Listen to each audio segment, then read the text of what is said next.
அதனால மொத்தத்தில் யாருமே இதை அதிகமாக எடுத்து வச்சு பண்ணுறதுக்கு யூஸ் பண்ணுறதுக்கு பயம். கோயிலுக்கு திருவிழாவுக்கு இங்கே சாவலாக இருப்பாங்க, கெடா வெட்டுவாங்க.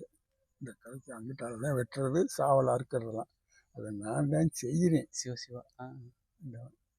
செய்கிறேன். ஆனால் மித்ததை தொடர்றதுக்கு வைக்கிறதுக்கு பயம் மனசு எல்லாத்துக்குமே இருக்கு. பயம், தொட்டா இறந்துருவோமோன்ற ஒரு பயம்தான் இதுவரையும் அந்த திருமேனிக்கு வழிபாடு இல்லாத ஒரு நிலை ஏற்பட்டதுக்கு ஒரே ஒரு காரணம்.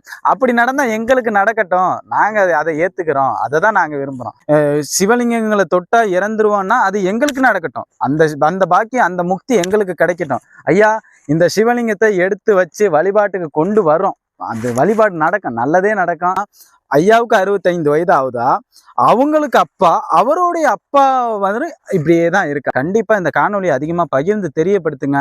இப்பேற்பட்ட சிவலிங்கம் இங்க பாருங்க, கிட்டத்தட்ட 8 அடி உயரம் கொண்ட சிவலிங்கம். இந்த மாதிரி சிவலிங்கத்தை கருவறைக்குள்ள கூட பார்க்க முடியாது, அவ்வளோ பெரிய திருமேனி. இந்த திருமேனியை பாருங்க, அவ்வளோ பெரிய திருமேனி இங்க இருக்கு. இந்த திருமேனியை மிக விரைவில் மீட்டு எடுக்கணும். கிட்டத்தட்ட ஒரு 2 நாளா நாங்க இங்கே தான் தங்கி இருக்கோம். ஏன்னா இங்க இந்த ஊர்லயே தான் நாங்க தங்கி இருக்கோம்.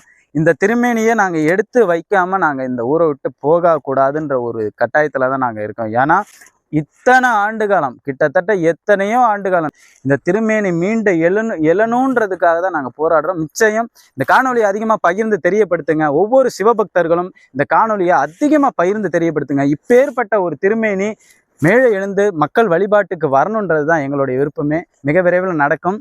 நன்றி. வாழ்க தமிழி.